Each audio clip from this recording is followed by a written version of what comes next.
Alrighty, ladies, here we are in week 6. That's wild. We are in week 6. We are halfway through with Cycle, Synch, and Chisel. That's very exciting. Very, very exciting. Last week we talked about blood sugar regulation, and I just want to start today's talk by saying that if you have any questions about anything from last week, please just reach out.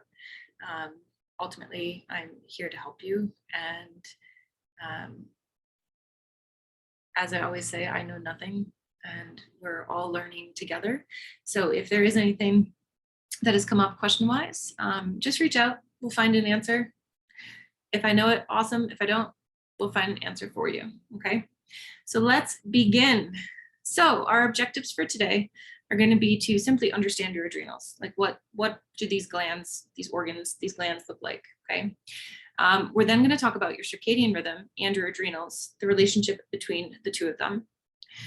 We are going to talk about stress. I think most of us would identify our adrenals. Like if you think of your adrenals, we think of like, that's like where our stress response comes from, right? So we definitely have to talk about stress. We'll talk about internal and external stressors. We're going to talk about a connection with caffeine. This is a sensitive topic for me because I love caffeine. And I'm not going to get ahead of myself. I'll wait till we get to the caffeine section. We're going to also talk about what do you do if you do happen to have adrenal fatigue, or maybe even possibly just think that you have adrenal fatigue. How do you exercise when that's going on, right? What can you do when that is going on? And then finally, we're going to just briefly go over how you can support your adrenals. So just a small recap from last week. Our adrenals perceive mismanaged blood sugar as a stressor.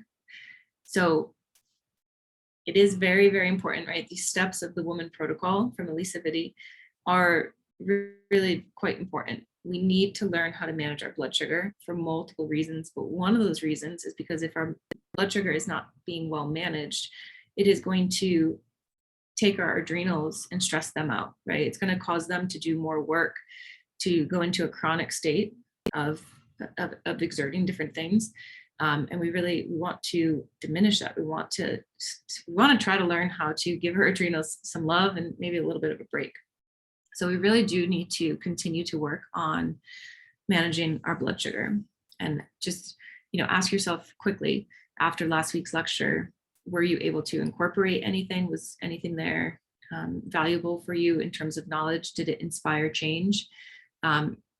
If you did embark on some changes, what results have you experienced in a week? It's only been a week, but have you noticed any changes? Okay.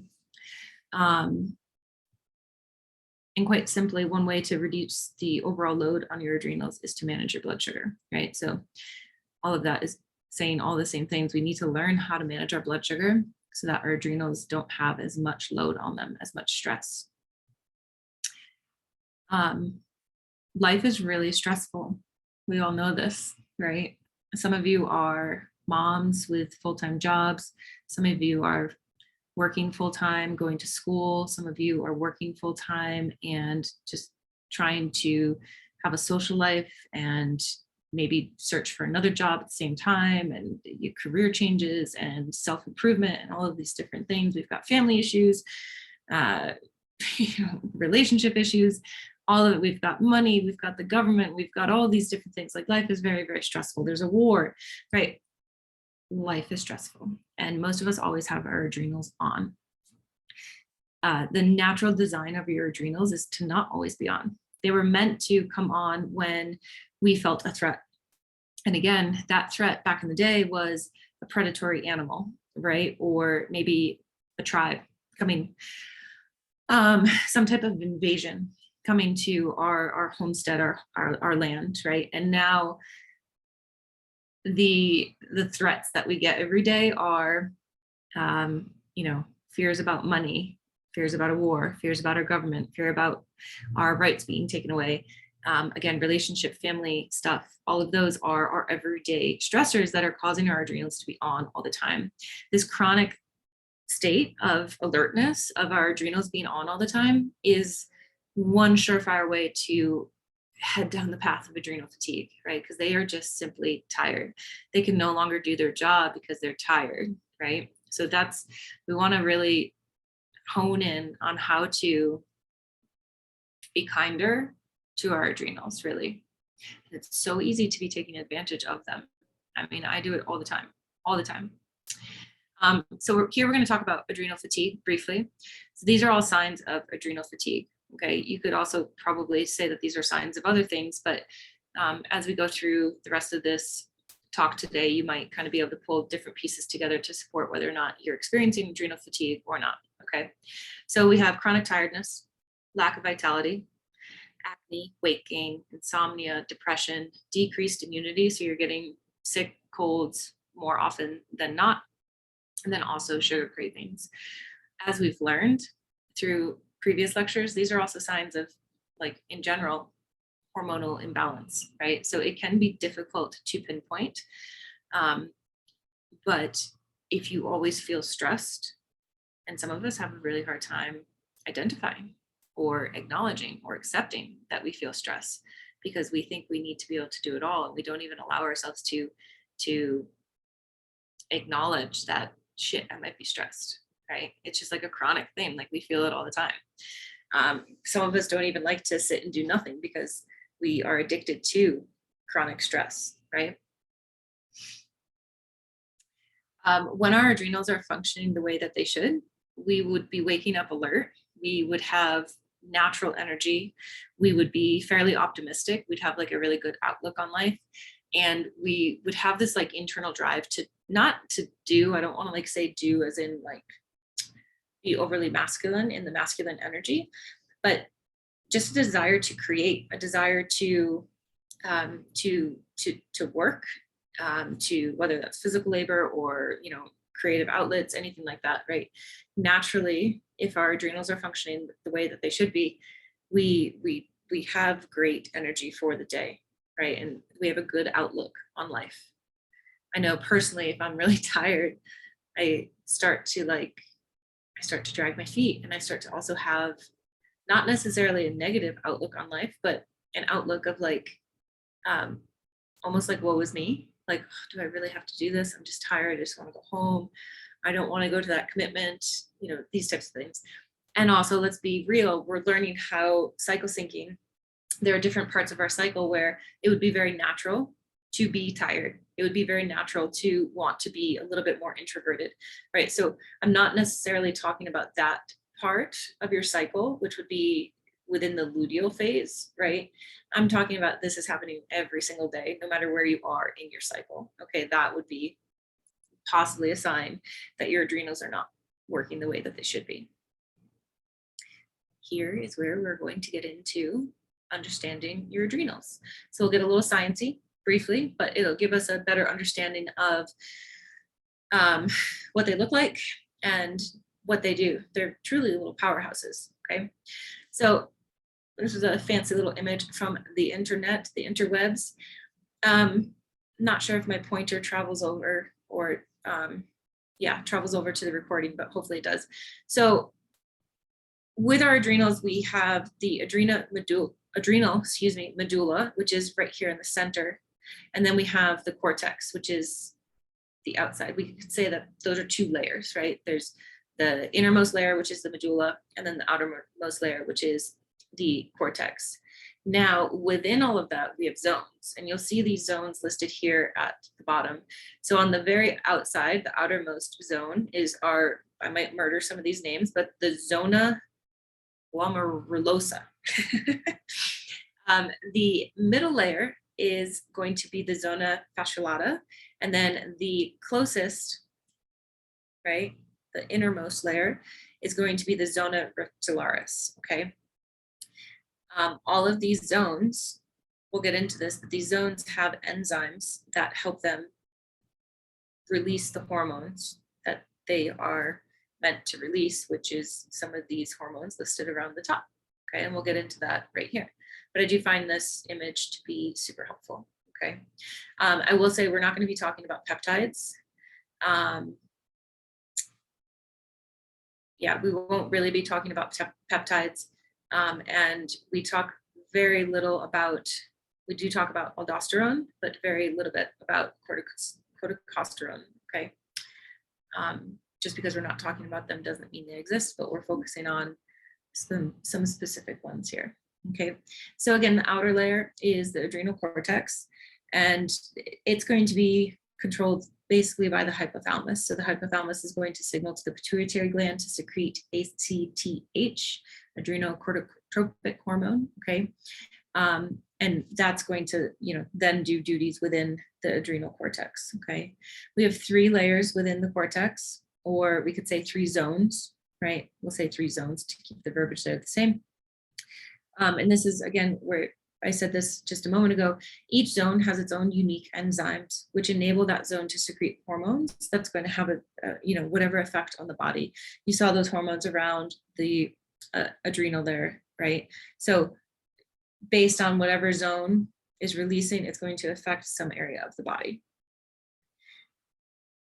This appears to be a little blurry, but this would be, like a classic science image, scientific slide, biopsy, there's the word I'm looking for, of a section of an adrenal gland, okay? And so again, here are the zones. So, each zone right in here with the medulla being right in the middle, right? That's what we saw on the last slide. Your adrenals sit on top of your kidneys. So you have 2 of them and they're going to sit on top of your kidneys. I guess we didn't go over that, so we should say that. Your outermost layer, so the zona glomerulosa, that's going to release aldosterone. And aldosterone is responsible for regulating blood pressure, but it also protects your sodium-potassium balance, which happens within your cells. This is absolutely necessary. Without it, you would die. I guess I should rephrase that. Maybe they have medication for it now, but it is a necessary function of your cells, because without it, they can't survive and they also can't divide. And so you need aldosterone, okay? I'm sure that there's some scientific way to get by if you weren't able to produce it, but yeah, we need it in order to help our cells divide and survive. The next one is the zona fasciculata, right? And that's going to release cortisol. I think we're all familiar with at least the term cortisol. I think a lot of us think cortisol is bad, but it's not. We need cortisol. It's only not helping us when it's being released really in either too little or too big of amounts, right? So we know that belly fat will increase if we have like too much cortisol floating around.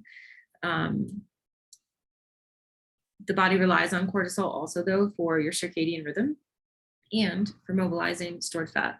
Elisa also mentioned that it is responsible for mobilizing fat and carbohydrates. And so there is a bit of that, but note that when cortisol is released, it does help basically convert fat into glucose so the cells have energy, right? So it's cortisol can be responsible, is partly responsible. One of its duties is to allow fat to be burned for fuel, okay? So it's a really good thing to have, and to have it working the way we want it to be working, okay? Innermost layer, we've got the zona reticulus, and this is where DHEA is going to be released, and that's a precursor for androgens. Androgens are going to be testosterone and estrogen. For women, 90% of testosterone is coming from DHEA, and that's super, super important, because DHEA helps us build and maintain lean muscle mass. It's also very important for boosting libido. We want that, right? Energy support, skeletal health, and cognition, along with, in general, mental health. Okay, so we definitely want healthy levels of DHEA. Your inner layer is the adrenal medulla, and that's going to be the center that controls fight or flight. Okay, so when we're stressed, the adrenal medulla sends out norepinephrine, and that's going to cause your blood vessels to become restricted and blood pressure to rise. Okay, epinephrine, which is adrenaline, is going to cause an increase in your heart rate and pulls blood from organs, right, from basically like your gut, and sends it to your extremities, to your muscles, so that you can run, so you can fight, so you can do what you need to in order to survive. Because again, this is your fight or flight hormone. This isn't, oh my God, I'm in debt. Oh my God, there's so much traffic. You know, It's not ideal that it's being released in those times. It's meant for when we are literally being chased, but here we are, modern times, and it's released all day, every day, based on our daily stressors. This is just a simple diagram. I found it helpful to kind of explain what happens when the medulla is triggered, and it causes its response. So hypothalamus senses what's going on, gets sent through the spinal cord, nerve impulses go to your adrenal gland. That's where you get a release of catecholamines, which we did not talk about, but that would be a hormone related to, let's go back here to this chart over here, aldosterone, right? Those two are side by side. So that is sent through the bloodstream, right? You're going to get an increase in heart rate. Your liver is going to convert glycogen to glucose, so energy, right? We said blood is going to get pulled from the organs to go to your extremities. That's going to cause a decrease in your digestive system activity. If there's not blood going in there, like your stomach, things aren't going to be working the way that they should be. They slow down, right? That's why when you exercise and you have food in your stomach, things just don't feel great. One, you could feel sick, but also your body's very confused. It doesn't know where to send blood. Hey, come here. No bark. Sorry, I'm trying to prevent a bark. No bark. It's also going to cause an increase in high blood pressure. And then, of course, a dilation of your bronchioles, right? So you can breathe better, again, because you're supposed to be, or most likely, prehistorically, being chased, right? So your body's preparing to fight. Moving on, circadian rhythm and your adrenals. So the study of chronobiology, right, is studying like how every system within the body has its own time frame. All of the glands in your body have their own circadian rhythm. And basically that means, right, circadian rhythm is any 24-hour cycle. So within a circadian rhythm, there's usually a natural level of higher activity, and then a natural decrease in activity, right? Whatever those activities may be. So your adrenals are most, let's say this, when they're functioning the way that it should be, they would be like most on between 8 a.m. and 8 p.m. They sync with the sun. If you are into like any biohacking, I'm sure you've heard, like, upon waking, try to get outside, get some unprotected sunlight into your eyes, so no sunglasses. That helps set your circadian rhythm as well, and could help with adrenal fatigue, which we'll learn about when we get to exercise. When we're chronically stressed, our adrenals are going to be secreting more cortisol than normal, and your cortisol spikes are going to actually start to begin later and later in the day. Your cortisol should naturally be spiking right around, like, there should be a natural spike in the morning and then also in the afternoon. When we're chronically fatigued or chronically stressed, I should say, those cortisol spikes are going to start to happen later and later. So do you ever find, I'm sure we've all experienced this at some point, if you don't get into bed by like 10, all of a sudden you're like perking up again? That's because you just got another release of cortisol, right? Do that long enough and you'll become a night owl, right? All of a sudden you're a night person. Luckily for me, this has never happened. I'm very much still a morning person. There was a period of time this winter where I was sleeping in quite a bit. Could have been from overdoing it for sure. But I'm super vigilant or hyper aware that if I'm not in bed by 10, I'm going to get that spike. I know that I will. All of a sudden I'll get the second wind. So I try my best. It doesn't always happen, but I do try my best to get into bed by 9. I'd say normally it's 9:30, but if I'm in bed by that point, I don't usually feel that spike. Okay. Everyone's a little different, but we'd also want to try to, like, not do our screens after 8 p.m. We want to really try to start to reduce that neural excitement, really. And here's just a simple reminder, right? if we start to nurture our adrenals, we got the blood sugar balance maybe thing going on, we start to nurture our adrenals, we will step back into like a natural flow, a natural rhythm with our circadian rhythm, which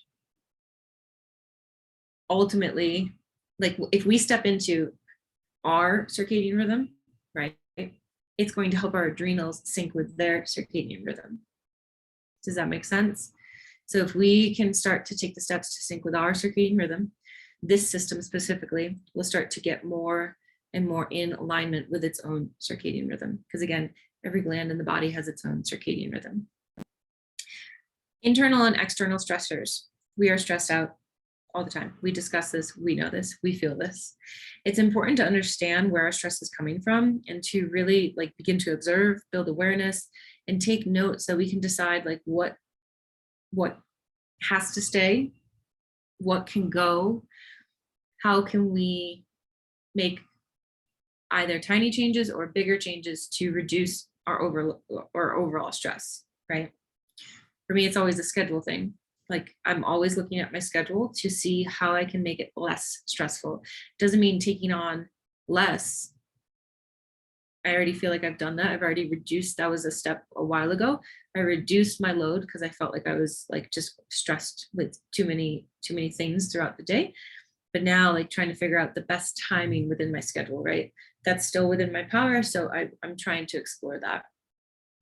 Internal stressors are going to be stressors that disrupt our body's normal healthy patterns. Okay. Think of lack of sleep, blood sugar, irregularities with our bowels, like internal stressors like that. Okay. External stressors are going to be things that happen outside of the body, but have both a psychological and a physiological response to the system. Okay. And this is just we've seen this before. We've seen it now. This is our third time, but these are just signs that you might be stressed out, right? These were originally listed under our metabolic and stress symptoms, right, that we've learned about. So that's all that this list is. You've definitely seen it before. But when these things are popping up, it's usually a sign that we're stressed, okay? Again, it can also be many other things, but it could also be a sign that we're stressed. So getting familiar with this list, seeing what's going on. Again, every time we've gone over this list, I can admit that I'm drinking still quite a bit of caffeine. I pulled back for a little bit, and over the last month, it's certainly increased again, right? So just this morning, I went back to half calf and feel pretty good. Energy was definitely a little bit better today, which I find so amazing. But I've also been imbibing a bit more. So I'm definitely stressed, and it's not a bad thing, but we have to build awareness around it, right? That's how we can elicit change. So here are just 3 examples of internal stressors and kind of what you could possibly consider doing to help balance things out, right? Or how you can help yourself when these things are presenting. So if you are experiencing hypoglycemia, if you're experiencing it on the reg, then definitely be taking a look at your diet, pairings of food, timing of food, maybe speaking to a doctor. Like if you're crashing all the time, like maybe there's a deeper problem going on. So it'd be worthwhile to speak to a doctor. But this is where that every meal, every day approach that Lisa talks about comes in. You want to really be super present and mindful. You want to be prepared. It's suggested to, if you're, becoming hypoglycemic often, you're probably going to be needing to eat every 3 hours. And remember, hypoglycemia might actually happen more often with somebody who's a fast metabolizer, because they're just like, they're burning through those carbs so fast, right? You should always have emergency snacks on hand, and I would not have them be just straight carbs. I would recommend personally to have that be a balance of protein and carbohydrate and incorporating fats at your meals, right? Another internal stress example would be irregular sleeping patterns, and just kind of like, again, building awareness, like when are you waking up during the middle of the night? What is your caffeine consumption? throughout the day. Like, when is your last bit of caffeine that you are having? Are you sleeping in a hot room with some like street lights coming in, or can you switch it up to go to a dark room with like AC on and nice and cool, right? We already talked about this, but eliminating blue lights before bed. I think it's recommended to do so about 2 hours prior to bed. And then you can also try incorporation of some teas, okay? Some teas that can help elicit that sleepy response. And here's a really fun, interesting one, right? If you are lacking orgasms, here is permission, here is your green light to either start a self-care, it is self-care, but a self-pleasure practice. Or if you currently have one, to maybe perhaps be a little bit more regular with it, because as throughout self-pleasure, you will be going through the process of tumescence, and that's where your tissues naturally become engorged, right? You naturally swell, and that alone is stress relieving, right? So that can be like, that's self-medicating, right? Just touch yourself, play with yourself, enjoy yourself, and some stress gets washed away, right? So there's your green light. Go ahead, begin or increase your self-pleasure practice. Some external stressors. These are the things, right? These are the things that are stressing us out all the time. So just silly-ish, but real examples. Bills. How do you make paying bills less stressful? One, maybe work with a financial coach and learn how to budget or manage money better. And then also just like the process of sitting down to pay bills, make it more enjoyable, right? This would apply to anything. If you're a student and you have homework or you have to write a paper and you're just not really feeling it, make the experience more enjoyable, more sensual, right? So candles, music, incense, nicer lighting, any of those things. When we're driving, some of us can get really stressed, and truthfully, some driving is super stressful. How can we make it more enjoyable? Is that your favorite music playing? Is it podcasts? Is it audiobooks, right? Anything like that. And then this one, family, I'd say this also applies to like any relationship, but say, you have not the smoothest relationship, say with your parents. And you have to see them or you have to talk to them. How do you make that less stressful? And if you already have boundaries and it's still stressful, then you can ignore this. But, a lot of us don't have boundaries, right? So learning about boundaries, reading up on them or maybe listening to a podcast on how to establish boundaries to really kind of protect your space, to protect your energy, right? That's super, super, super important. Caffeine connection. So this is the touchy subject for me because I love caffeine. I love coffee. I love energy drinks. For a while I was doing matcha. For a while I was also doing just other teas, caffeinated teas. But anyways, I love caffeine. I do. I love it. There are lots of benefits to it. But a lot of those benefits have been done on in studies with men, right? So there actually have not been a ton of studies involving women. Benefits of caffeine would be increased ability to focus, motivation, reduce cravings, or even reduction in appetite. But again, not a lot of these studies have been done on men. A good example would be bulletproof coffee. Like a lot of the studies of that have been done on men, right? Not on women. And we have a cyclical nature that is absolutely going to affect how caffeine affects us at various points throughout our cycle, right? Women with PCOS, fibroids, endometriosis, ovarian cyst, fibrocystic breast, all have a higher tendency to develop benign cysts due to caffeine consumption. I did not know that.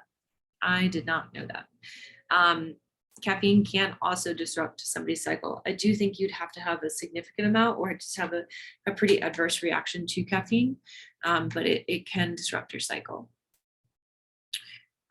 Please take all of this with a grain of salt too, right? So I have learned all of this, and I do still enjoy caffeine. So it's your information now to do with it what you would like, right? Genes and metabolism of caffeine. So if you've ever done 23andMe, you can look in your record and find out what type of metabolism you have in regards to caffeine. I personally, it's interesting. When I looked, there were three, and I was right in the middle.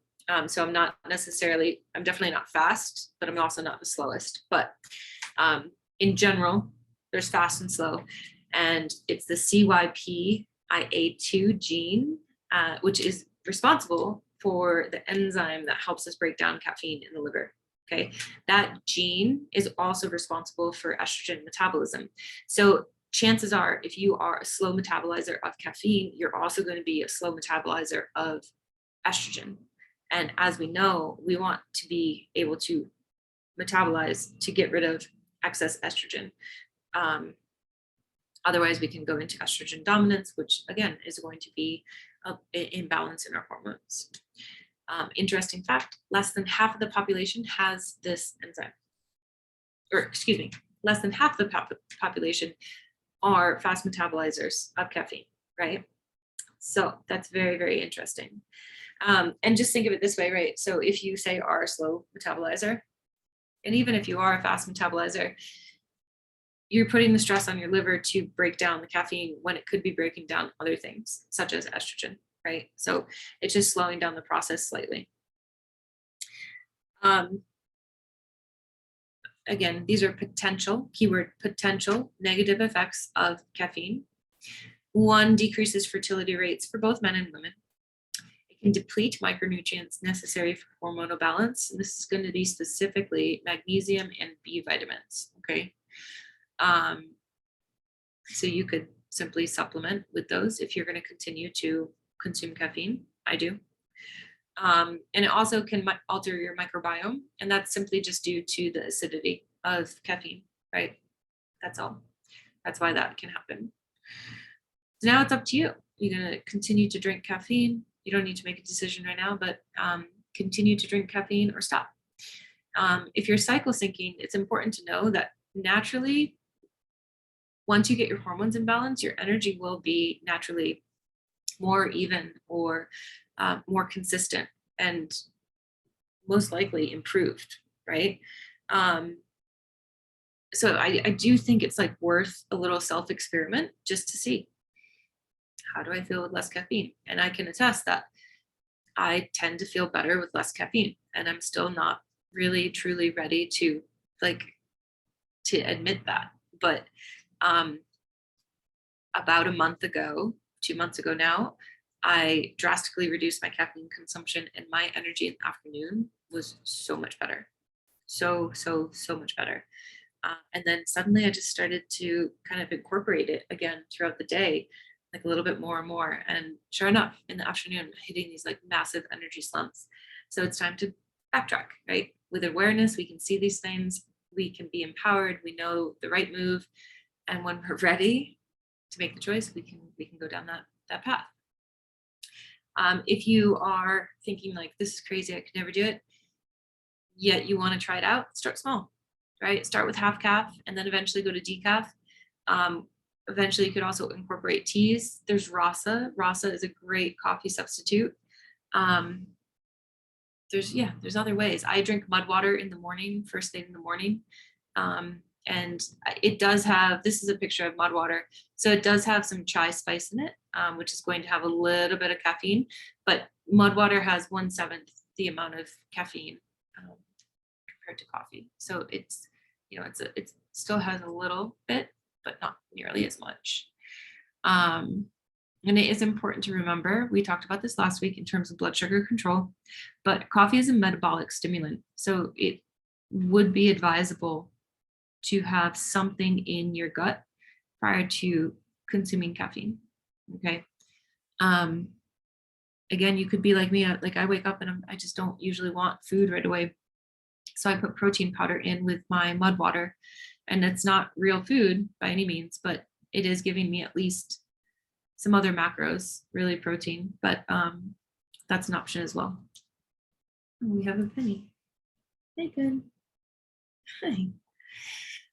Okay, so let's go down the path of what to do if you have adrenal fatigue in terms of exercise. It is recommended that you start small, really gentle and small.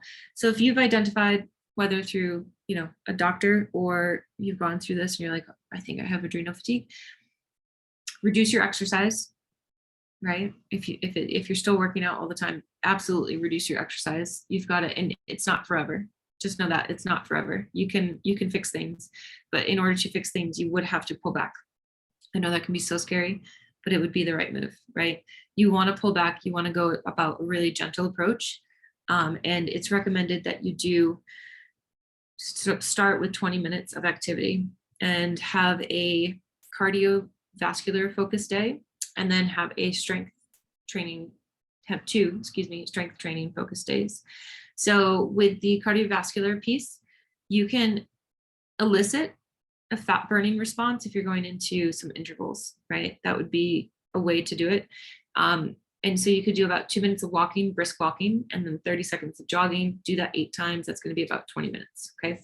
When it comes to strength training, you're going to want to do full body workouts, but again, only 20 minutes in length. So I would say you could probably not include your warm up in that 20 minutes and let the 20 minutes be just your strength training. If you're going through this, right, this protocol for somebody who has adrenal fatigue, and you are, I think I'm getting a little ahead of myself, but anyways, if you are going through this and say you've done it for 2-3 weeks and you're noticing that when you wake up in the morning, you're feeling a little bit more alert, that would be a sign that it's working. Your adrenals are coming back to working the way that they should be. And you can start to think about increasing it to 30 minutes. And then again, when you feel another boost, consistent boost, you could increase it to 45 and then 65 or 60. Okay. So why does this work? Why does this protocol work? We talked about it already on the other slide, but with the intervals, the cardiovascular piece, the intervals are just enough. They're just long enough to get you into fat burning, but not enough to give you a cortisol spike. So a cortisol spike will come after 20 minutes of activity, right? So that's the 20-minute mark, right? When we strength train, we're increasing muscle mass, which is going to aid in blood sugar stabilization. The more muscle mass you have, the more sensitive you are to insulin. That is what we want. We want that. Okay. So we want to build as much muscle as we can.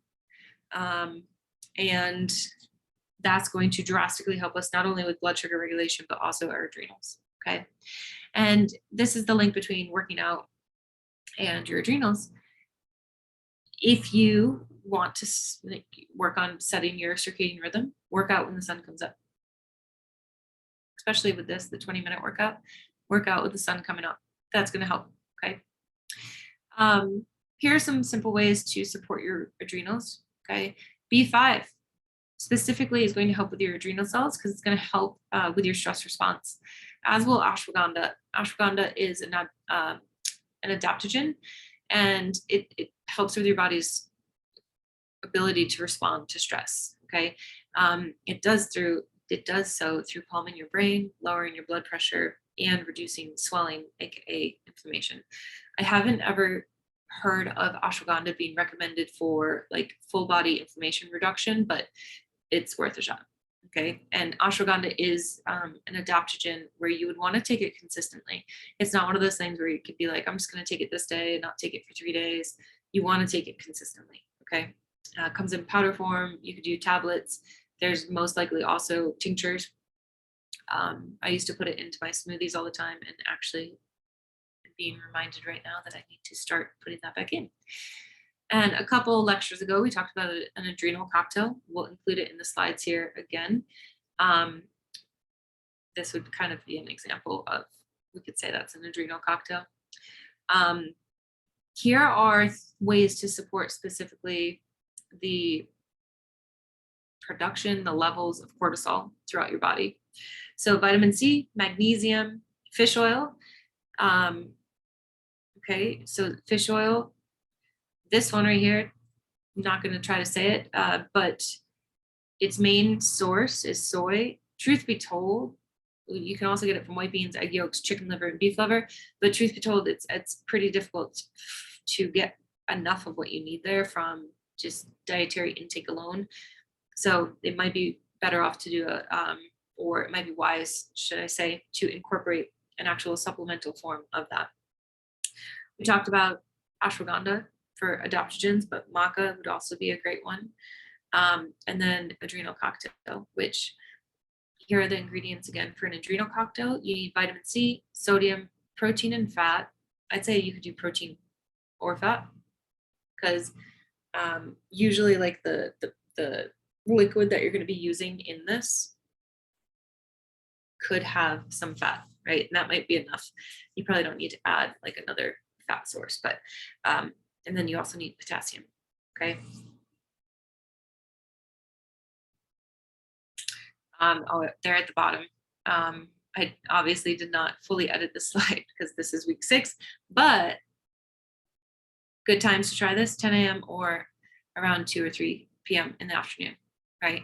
And that is simply because this cocktail provides your adrenals with like the micronutrients, the nutrients, the minerals, the vitamins that they need in order to do their job, right? They tend to be depleted around those times, especially in our chronically like stressed out life. So taking this cocktail in, super yummy, so good. Just gives them everything that they need, and then they can do what they need to do, right? So this is why it works. I think that is it for us today. Awesome. So we got through it all. There are your adrenals, right? We're going to try, our homework for this week is going to be to try to notice our stress levels, try to notice our energy levels. Please also keep in mind where you are in your cycle, because we know that there is naturally ebb and flow in our overall energy levels.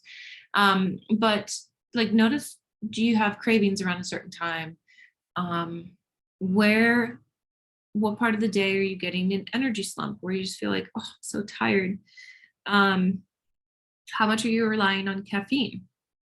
I would also love to see you incorporate adrenal cocktails for a week, see what happens, right? If you're worried about like say calories from orange juice, there is a brand, Uncle Matt's, I believe, and it's Uncle Matt's 50. And so it's like 50% less sugar. I do believe there's stevia in it. So if I haven't really noticed too much of a stevia taste in it. I think they use a really small amount. But that's a OJ to try out if you're worried about overall like sugar or calories or anything like that. But yeah. Next week, we'll be talking about our organs of elimination. And yeah, that is it. If you have any questions about your adrenals, or anything that's going on for you, please just reach out and we will see you next week. Let's see, how do we turn this off? Mm-hmm.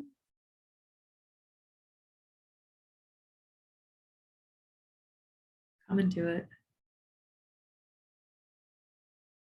There we go. All right, bye, ladies.